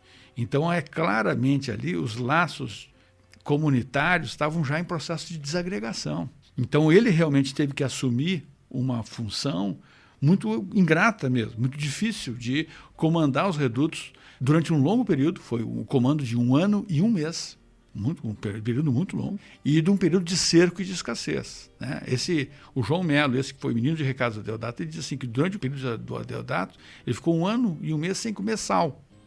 E diz que isso aí dava efeito nas pessoas, que chegava um ponto que o Adeodato pedia para ele andar com o cavalo a manhã inteira e retirar o suor do cavalo com uma cinta, numa bacia, numa cabaça, para jogar aquele suor do cavalo na carne do churrasco que eles faziam, para ter um pouquinho de sal ali, né? Porque isso aí também, sem sal, parece que as pessoas ainda se sentiam mais fragilizadas e tal. As memórias da fome, elas são muito marcantes desse período, o que não era comum. Não era nada comum dessa população. Era uma população muito pobre, mas que não tinha experiências de fome assim tão dramáticas como foi essa resultado do cerco, né, da tropa federal. Exato. Esse cerco do Setembrino de Carvalho, né, que a justificativa era que impedir que entrasse armas, mas impedisse que entrasse alimento, e todas as pessoas elas eram identificadas. O Paulo tinha falado disso no início, o fato de que não se sabia, não conseguia se identificar quem era rebelde e quem não era. Então, eles tinham percebido, o exército percebeu isso logo, que à medida que eles passavam pela região, imediatamente as pessoas voltavam para os redutos. Então, começa uma campanha de queimar as casas, praticamente por onde eles passavam, queimava as vilas, faziam uma espécie que eles chamavam de passaporte, que era perguntas, faziam várias perguntas para as famílias, quantos filhos, se tinham alguma relação com o João Maria, enfim, faziam um passaporte para ele e ele tinha que andar com esse passaporte. Se a pessoa fosse encontrada sem esse documento, né, imediatamente ela era, não aprisionada, mas ela era detida, eu acho que essa é a palavra, por um tempo para ser questionada pelos militares. Então, esse cerco tem um papel importante e é nesse momento que o Adeodato assume. Tem o problema também, né, que o trânsito de pessoas nos redutos, muitos vaquianos que estavam colaborando com o exército tinham familiares dentro dos redutos. Então, a possibilidade também de que essas pessoas fossem lá colher informações para repassar para o exército era muito grande. Então, o Adeodato tinha que lidar com uma condição extremamente peculiar naquele momento, né? Tem uma primeira rendição ali, que é em janeiro de 1915, que o Alemãozinho, o Gregório de Lima e o Bonifácio Papudo, que são 3 chefes do norte, se rendem às forças oficiais e se transformam em vaquianos do Setembrino. Então, isso acendeu a luz amarela nos redutos, né? Ou seja, um ex-rebelde podia se transformar em vaquiano, e o exército também desconfiava que alguns vaquianos pudessem estar bombeando, como se dizia no Planalto, né? Bombeando e espionando, né, os rebeldes. Como é uma guerra civil dentro do próprio país, e são nacionais, lutando dos dois lados, né? Essa é uma peculiaridade, né? A identificação do adversário é muito complicada, né? Vários comerciantes que foram presos, e alguns até foram mortos, eram descendentes de imigrantes. No massacre do Iguaçu, que é estudado pela Viviane Poyer, né, que fez o doutorado sobre o contestado nas relações internacionais, ela identificou lá 17 estrangeiros que foram degolados por vaquianos a serviço do exército, porque o pretexto é que eles eram suspeitos de comercializarem com os rebeldes. E, no entanto, o que se revelou no processo é que muitos daqueles vaquianos eram credores daqueles comerciantes. Então, foi uma desforra local. A guerra, ela possibilita, né, várias situações assim, né, de desfecho de desavenças pessoais, dívidas e ilegalidades, né, de todo que é jeito. Né? E foi esse processo de fome que acabou ocasionando a derrota, né, dos poceiros, dos redutos. Como ocorreu essa derrota, assim, pensando em termos mais procedimentais de como ocorreu esse evento, né, da derrota em si, da rendição? Olha, foi um processo muito longo. A expedição dos Setembrinos de Carvalho, né, ela começa em setembro de 14 e vai até maio de 15. Por quê? Porque em abril de 15, na Páscoa de 1915, a Força Federal consegue destruir o reduto de Santa Maria, que era o maior reduto. O capitão Potiguara contou que ao longo do raid que ele fez do norte, porque do sul, a maior tropa federal estava no sul. No sul eles não conseguiram furar. O coronel Estilac Leal tinha a maior tropa e tudo mais e não conseguiu furar. Por 4 meses o Adeodato segurou aquela posição. Agora, no norte, eles não estavam esperando, né? Os rebeldes não estavam esperando o ataque pelo norte, e a tropa do Potiguara veio e queimou 5.500 casas e mais de 20 igrejas nesse reduto, que era um reduto de 7 quilômetros. Era um reduto conurbado, na verdade eram vários redutos, um do lado do outro. Né? Então a gente calcula aí entre 25 a 30 mil pessoas. É realmente uma população muito grande. E essa população ela se espalhou pelo Planalto. Setembrino deu como encerrada a sua função, retirou a sua tropa principal e deixou só uma unidade do 24º Batalhão de Caçadores, sob o comando do capitão Rosinha, e mais uma outra unidade menor, lá de infantaria. E um grupo grande de vaquianos. Então, entre maio de 15 até o final do ano de 15, início de 16, são principalmente os vaquianos e essas poucas unidades militares que vão agir no Planalto. Mas vão agir com mão muito pesada, principalmente sobre os últimos 3 redutos remanescentes. São os redutos de Pedra Branca, São Miguel e São Pedro. Pedra Branca subsiste um pouco mais, São Miguel até outubro e São Pedro até final de dezembro. É esse que estava Adeodato. Então eles vão sendo cercados, vão sendo tangidos a fugir para regiões de matas mais cerradas, né? E vão perecendo com a fome. Assim, o relato que um senhor lá de Le Bon Regis me deu, quando ele estava falando comigo, estava aparecendo uma reportagem, isso aí foi em 1998, uma reportagem sobre a seca na Etiópia, na televisão. E aí aparecia aquelas crianças, né, que nem aquelas fotos do Sebastião Salgado, né, aquelas crianças que eram só puro osso e pele, né. Ele disse assim, no final dos redutos a gente estava assim. A gente, porque a família dele estava assim também, né. E as pessoas, algumas tinham que fazer caminhadas de rendição, de sair do reduto e ir até Canoinhas ou ir até Curitibanos. Eles resolviam parar no mato, comer alguma cutia, alguma coisa, né, algum broto de bambu, alguma coisa, para se recompor, porque não dá para continuar a caminhada, porque eles viam que as famílias iam abandonando pessoas pelo caminho. Era quase como aquelas marchas dos campos de concentração, né? A descrição que a gente tem no final dos redutos é muito impactante mesmo, né? Adeodato, ele em 17 de dezembro, ele manda todo mundo dispersar. E ele continua vagando sozinho pelo Planalto até que ele resolve se entregar para as autoridades de Canoinhas em agosto de 1916, um pouco antes da assinatura do tratado. Né? Daí ele é trazido aqui para Florianópolis, é fotografado, fica preso aqui um tempo, é mandado para Curitibanos, lá ele é julgado em dezembro de 16, é sentenciado em Lages, aí em Lages ele foge da cadeia no Natal, é recapturado no Cerrito e mandado para Florianópolis. Em Florianópolis ele fica na cadeia até 1923, onde tem uma morte polêmica, né? Que teriam simulado uma fuga do Adeodato e ele teria sido executado aqui. Mas o ano de 23 é um ano de muita instabilidade no Planalto. E também o Adeodato estava ilegalmente preso aqui, porque todos os rebeldes do contestado, inclusive os envolvidos em conflitos armados, estavam anistiados por um decreto presidencial desde 1918. Então eles tinham sido anistiados e o Adeodato não foi anistiado. E para finalizar esse bloco 3, eu queria fazer uma pergunta. Durante o decorrer aqui da nossa conversa, você mencionou alguns relatos orais de pessoas que passaram por essa experiência.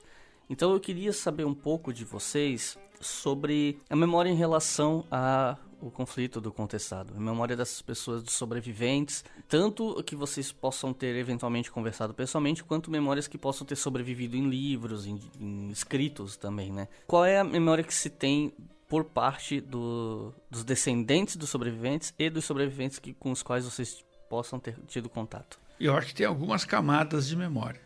Né? Como normalmente tem, né? Como normalmente tem, né? Ainda mais depois de 100 anos de um movimento desse, né?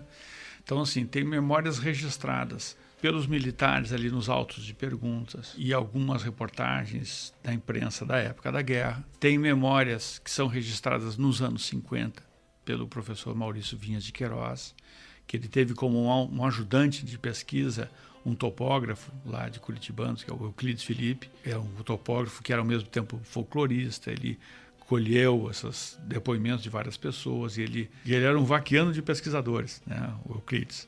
Esse é o nosso Euclides, né? Dizem que o contestado não tem Euclides, tem o nosso Euclides, né? É o Euclides Felipe. Ele tem um livro muito interessante, tem aqui na biblioteca da UFSC, inclusive, se chama O Último Jagunço. É um livro cheio de décimas e de poesias, em forma de rima, né, de vários momentos da Guerra do Contestado. Então, assim, ali ele reuniu uma boa parte da pesquisa, né?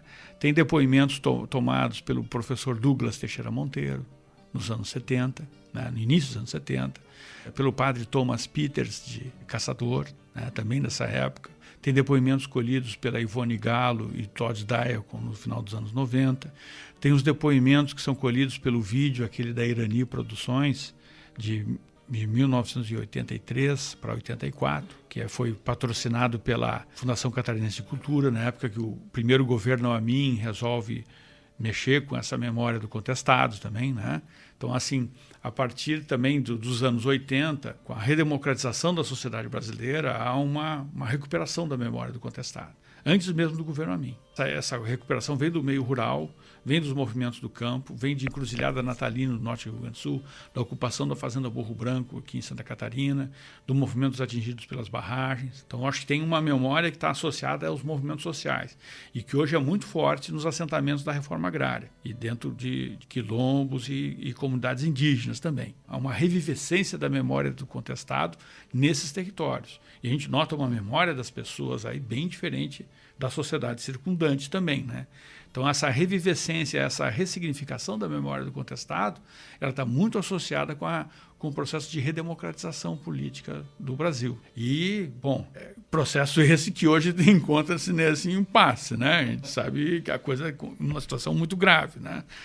O fato é que, durante muito tempo, né, houve uma demonização da experiência cabocla. Há vários habitantes, inclusive descendentes de moradores dos redutos, chamavam os redutários de fanáticos, né, e de jagunços também. Em alguns locais tentavam até dar um novo sentido para essa palavra. Lá em Taquarussu, por exemplo, Taquarussu hoje é um lugar que tem um galpão grande lá, onde está escrito Cidade Santa de Taquarussu, tem um museu do jagunço. Mas o jagunço ali é apresentado como um valor positivo. A gente pergunta para as pessoas, mas por que esse nome, Museu do Jagunço? Porque jagunço, para nós, de qualquer parte do Brasil, o jagunço é um matador de aluguel, é um capanga, é um bandido, né? Uma coisa pejorativa, né? Ele disse, não, o jagunço é um homem valente, violento e um defensor da comunidade. Então, eles deram um outro sentido. Mas por muito tempo introjetaram isso, né? O João Paes de Farias, o João Ventura, que foi tamboreiro dos Pares de França, que eu tinha citado antes, ele também demonizava Deodato. Dizia horrores do Deodato. Porque o pai dele era contra a ascensão do Deodato. O pai dele, o Francisco Ventura, o Chico Ventura, era favorável ao partido do Eusébio e das Virgens, porque existiam disputas políticas dentro dos redutos. E isso também influencia na memória. Então não basta dizer que viveu nos redutos. Tinha que saber a qual grupo pertencia dentro dos redutos. É uma memória dividida dentro dos redutos, além da memória externa. Então, eu acho que esse é um outro fator. A devoção a João Maria é outro aspecto importante para a gente considerar e relativizar aqui agora. O João Maria original ou o segundo? O original. Porque vários vaquianos e fazendeiros da região que combateram os redutos também eram devotos de João Maria. E diziam que aquele José Maria era um falso monge, era um usurpador, tal, era um enganador. frequentemente existe um discurso da classe dominante de desqualificação dos sertanejos e da memória dos sertanejos, associando eles à ignorância, a carências, porque são uns matutos fáceis de ser enganados por qualquer pessoa e tal. É uma repetição do mesmo discurso que o exército e a imprensa na época da guerra fazia, né, de desqualificação dos sertanejos. E aí se fala em movimento messiânico e tal. Aliás, o próprio conceito de movimento messiânico eu já vi algumas vezes ser contestado, não só no caso da Guerra do Contestado, mas também em Canudos, em outros, né, outros conflitos. Esse é um ponto bastante delicado, né? E acho que eu até quero retomar uma questão levantada pelo Rogério antes, né? Quando ele falou dos remédios e da influência indígena e africana. Existe uma sociologia das religiões que tem um esquema muito fechado, às vezes com forte influência do Weber, como é o caso do Douglas Teixeira Monteiro, outras vezes com influência do Roger Bastide e da visão do Émile Durkheim, né? Usaram o termo, a expressão de anomia para explicar também a origem do messianismo por parte da Maria Isaura. Isso é central. A Maria Isaura Pereira de Queiroz diz que o estado anômico era fundamental para entender o movimento sertanejo. O Maurício Vinhas de Queiroz ele chega a dizer que a anomia social era uma forma de patologia, ele usa essa palavra, e que os sertanejos desenvolveram uma espécie de autismo em relação à sociedade circundante. Então, não deixava de ser uma forma diferente de continuar chamando-os de fanáticos. Ou seja, não usavam mais a expressão fanático, lá de 1915 e tal, mas usavam um conceito muito duro e excludente e eurocêntrico de messianismo, que não entende, que é ligado, vamos dizer assim, o messianismo ele acontece quando há uma crise de uma população tradicional e que ela perde a identidade, e aquela explicação que ficou muito inflada pela sociologia dos anos 50 e 60 e que acabou, por inflação, né, perdendo valor explicativo. A gente pode dizer que há várias características, sim, messiânicas e milenares no movimento, mas que elas precisam ser entendidas no seu contexto social e cultural. Não há como a gente entender o messianismo do contestado desvinculado dessa discussão do misticismo cultural. Ou seja, porque ali a gente tem populações indígenas, e indígenas de origem caingangue, de origem botocuda, né, que são os Xoclings, e de origem guarani, né, que são diferentes tradições indígenas. Tem os indígenas que têm a influência africana, a gente tem vários negros no contestado, tem a presença negra muito forte em alguns redutos, e a gente tem a influência paulista e platina, por causa do tropeirismo e da economia ervateira. Como o contestado não é um lugar abandonado e isolado do mundo, ele é o centro de várias rotas mercantis importantes naquela época. A população circulava de um lado para o outro. Então, o volume de informações, influências culturais, né, ela é muito grande. A gente precisa entender a criatividade e a seletividade dessa população em escolher determinadas histórias. Olha, por que escolheram a gesta carolíngia? A gente não sabe, né? A gesta carolíngia, ela está aí circulando há mais de 1000 anos, né? Mas eles se identificaram com determinados valores da cavalaria. Tinha valores de igualdade entre os guerreiros, de lealdade, luta contra os infiéis e tal. Alguma coisa bateu que houve essa identificação, mas ao mesmo tempo eles têm as rezas fortes, eles têm as práticas dos chás, tem práticas indígenas, tem práticas africanas, para entender, porque existe um messianismo indígena, existe um messianismo africano. Quando o Lanternari estuda o messianismo na África, ele vai entender esse processo, né, como um processo religioso, mas ao mesmo tempo um processo político anticolonial. E eu acho que a gente também tem que entender o contestado nesse aspecto anticolonial. Normalmente a gente não pensa isso dentro do Brasil, né? Mas eu acho que a gente tem que parar e pensar nisso também. E essa região, como o Paulo estava falando, geralmente é apresentada como um vazio, como uma região largada, né, abandonada, que é um mito que, pensando nessa memória historiográfica, embora a gente tenha hoje vários estudos apontando o contrário disso, né, e renovando, provando que não havia nada disso, essa nova vertente de estudos não significa que ela tenha anulado as outras, né? Porque elas estão concomitantes aí, né? São duelos das narrativas que estão presentes. Então, a região do contestado é uma região extremamente rica, uma região de circulação de ideias, de economia, de cultura, né, de valores, que agora é o momento da gente entender melhor essa circulação. Como está acontecendo em boa parte do Brasil. Embora tenha essa imagem de vazio cultural, de vazio populacional até, tem nada a ver com isso, né? Eram pessoas que eram leitores, sim, muitos deles, dos jornais do Rio de Janeiro, eram pessoas de circulação dessa medicina popular, de circulação de tradições religiosas das mais diversas matrizes, né, como o Paulo estava falando. Então, o Contestado nos abre a possibilidade de pensar o que tem de mais rico e complexo no Brasil. E por isso é lamentável que ele tenha sido engessado como um movimento regional que não tem muito a ver com a história do Brasil, como se fosse apenas um movimento que dissesse respeito a um conflitozinho entre Paraná e Santa Catarina, que isso não tem nada a nos contar sobre a história do Brasil e do mundo, quer dizer. E eu acho que é isso que explica um aparente desinteresse de muita gente no próprio assunto, né? Porque vê como uma coisa isolada, distante, ainda mais em um país tão grande, né?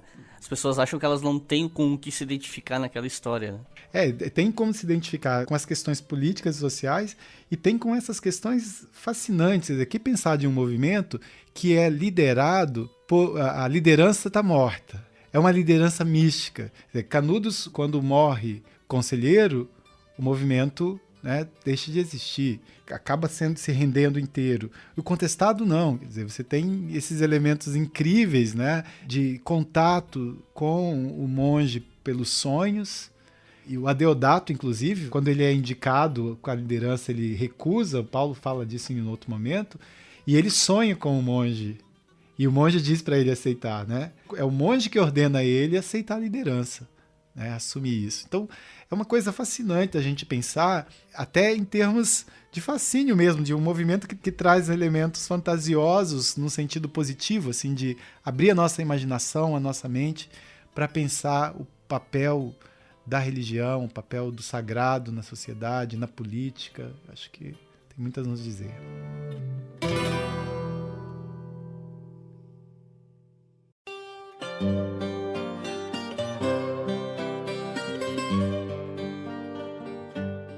Bom, eu quero agradecer muito a presença de vocês aqui hoje, foi uma conversa sensacional. Eu tenho que admitir que, por não ser um pesquisador de história do Brasil, eu sempre acabei negligenciando muitos dos assuntos referentes à nossa história. Então tem sido até muito legal o quanto eu tenho podido correr atrás do tempo perdido, trazendo pessoas da área para o nosso podcast, até porque boa parte do nosso público também demanda isso, né? E eu tô muito, muito satisfeito com essa conversa, por uma série de fatores, e eu acho que a gente pode finalizar, como a gente sempre faz aqui, com recomendações de leituras para o público que está assistindo, né? Alguns livros. Então, uma média aí de 1 a 3 livros, eu acho que a gente consegue fechar. Então, o que vocês têm de sugestão de leitura? Eu vou indicar um livro e um filme.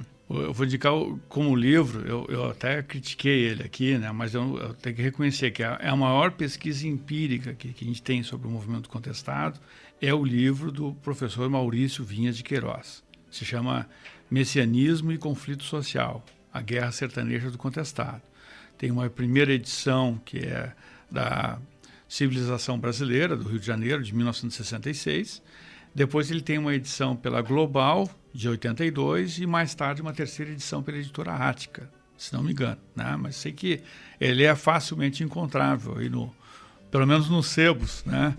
E o filme que eu indico é um documentário feito pela diretora Márcia Paraíso, que se chama Terra Cabocla. É um documentário feito em 2013 para 2014, né? E eu acho muito bom porque ela conseguiu balancear assim, narrativas de moradores da região, um documentário com pesquisadores também, mas refletindo muito sobre a situação desse povo no tempo presente, né?